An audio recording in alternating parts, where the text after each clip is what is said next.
Some time ago, back when your grandmother's grandmother was a little girl, or even before that, there was a little girl who, one day, made some cookies to take to her grandmother. She put the cookies in a basket and covered them with a cloth. Then she donned her cloak and started out. This was a red cloak with a hood. She liked it so much that she wore it all of the time, so folks in the neighborhood called her Little Red Riding Hood. The way to her grandma's house was through a forest. As she was walking through the trees, she saw a woodsman and stopped to say hello. The woodsman asked her about her grandmother and sent his greetings. Then the woodsman told her that a big bad wolf had been seen in the neighborhood. Little Red Riding Hood should be very alert and careful. She told him that she certainly would be on guard, and she went on her way.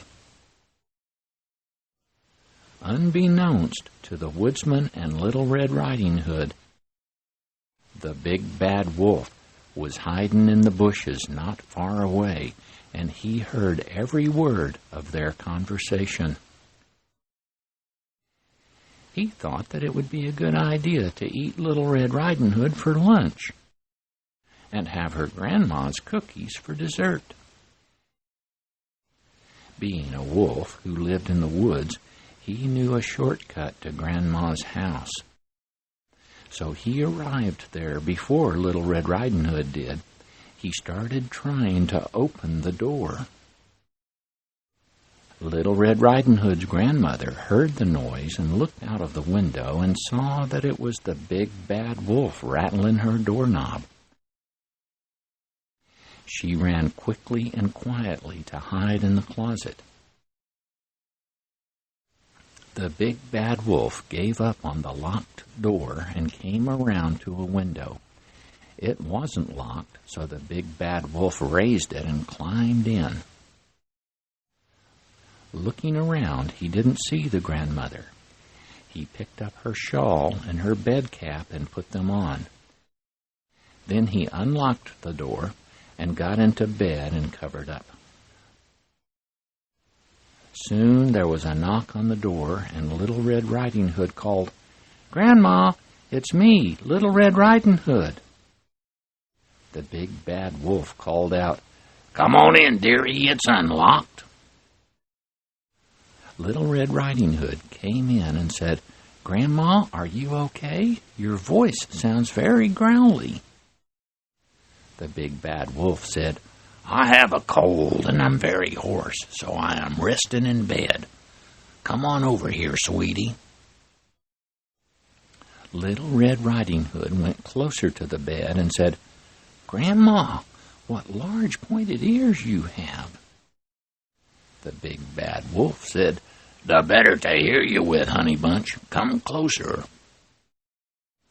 Little Red Riding Hood took a step nearer and said, "Grandma, what strange, beady black eyes you have." The big bad wolf said, "The better to see you with, sugar. Come on over here."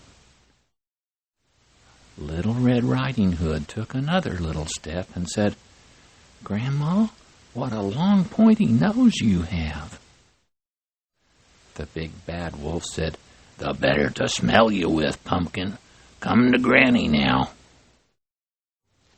Little Red Riding Hood leaned forward a bit and said, "Grandma, you have so many large and sharp teeth." The big bad wolf growled and said, "The better to eat you with, dumpling." And he flung the covers off and grabbed Little Red Riding Hood. Just then the front door flew open, and there stood the woodsman with his axe. He said, "Come on, wolf, try me." The wolf howled and let loose of Little Red Riding Hood and ran for the window. The woodsman swung his axe just as the big bad wolf jumped through the window and lopped off the wolf's tail. The grandmother came out of the closet, and they all were happy that the big bad wolf hadn't eaten anyone today.